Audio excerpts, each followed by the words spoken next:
വീണ്ടും ഇതാ നിതീഷ് യുഗം ബീഹാറിൽ തുടരുമ്പോൾ മറുഭാഗത്ത് ഇതാ ലാലു പ്രസാദ് യാദവിനും കുടുംബത്തിനും തിരിച്ചടിയാണ്. തെരഞ്ഞെടുപ്പ് പരാജയം ചർച്ച ചെയ്യാൻ പട്നയിൽ RJDയുടെ നേതൃയോഗം ചേരുന്നു.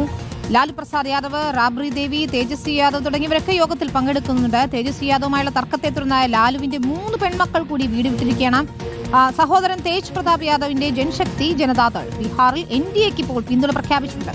അതേസമയം മുഖ്യമന്ത്രി നിതീഷ് കുമാർ ഗവർണറെ കണ്ട് രാജിക്കത്ത് കൈമാറി. വ്യാഴാഴ്ചയാണ് പുതിയ സർക്കാരിന്റെ സത്യപ്രതിജ്ഞ.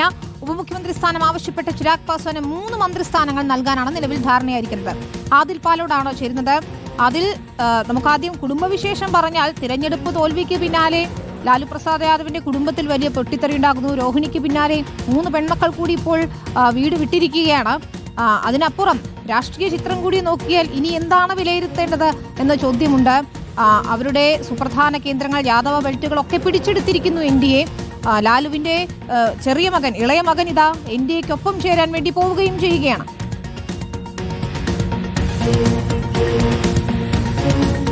ഉറപ്പായും അതേ പരാജയം വിലയിരുത്തുകയാണ് ആദ്യഘട്ടം. ഇതിന്റെ ഭാഗമായി ലാലു പ്രസാദ് യാദവിന്റെയും ഭാര്യയും മുൻ മുഖ്യമന്ത്രിയുമായ റാബ്രി ദേവിയുടെയും തേജസ്വി യാദവിന്റെയും നേതൃത്വത്തിൽ പട്നയിൽ യോഗം ചേരുകയാണ്. ഏറ്റവും പുതിയ വിവരം വന്നിരിക്കുന്നത് ബീഹാർ നിയമസഭയുടെ പ്രതിപക്ഷ നേതാവായി തേജസ്വി യാദവ് തന്നെ തുടരും എന്നുള്ളതാണ്.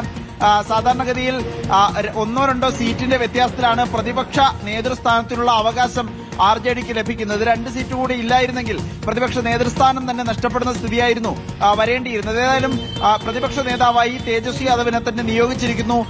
RJDയുടെ നിയമസഭാ കക്ഷി യോഗം എന്ന തീരുമാനം പട്നയിൽ നിന്ന് വരുന്നു. ഇതിനൊപ്പം തന്നെ എങ്ങനെയാണ് ഈ പരാജയം ഉണ്ടായത്? 143 സീറ്റിൽ മത്സരിച്ച് 25 സീറ്റിൽ മാത്രമാണ് പാർട്ടിക്ക് ജയിക്കാനായത്. ഇത് സംബന്ധിച്ചുള്ള വിലയിരുത്തലും ചർച്ചകളും പരാജയ കാരണം അന്വേഷിക്കലും ഇപ്പോഴും പട്നയിൽ യോഗം തുടർന്നുകൊണ്ടിരിക്കുകയാണ്. മറ്റൊന്ന്, ഈ ലാലു പ്രസാദ് യാദവിന്റെ കുടുംബമാണ് ബീഹാറിലെ രാഷ്ട്രീയത്തെ ഒരു പരിധിവരെ ഒരു കാലത്ത് നിയന്ത്രിച്ചിരുന്നത്. ഇന്നിപ്പോൾ ആ കുടുംബം പൂർണ്ണമായി തകർന്നിരിക്കുന്നു പരാജയത്തിന് പിന്നാലെ എന്ന് പറയേണ്ടി വരും.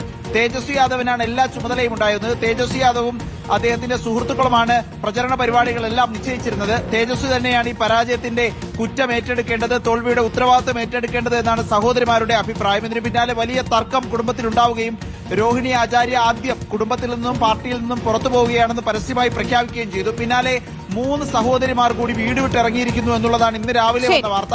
ഏതായാലും വലിയ പ്രശ്നങ്ങൾ ഒരു ഭാഗത്ത് നടക്കുകയാണ്. മറുഭാഗത്താകട്ടെ വലിയ വിജയാഘോഷമായി പട്നയിലെ ഗാന്ധി മൈതാനിൽ വ്യാഴാഴ്ച സത്യപ്രതിജ്ഞ ചെയ്യാനുള്ള തീരുമാനം പുതിയ NDA സർക്കാർ എടുത്തിട്ടുണ്ട്.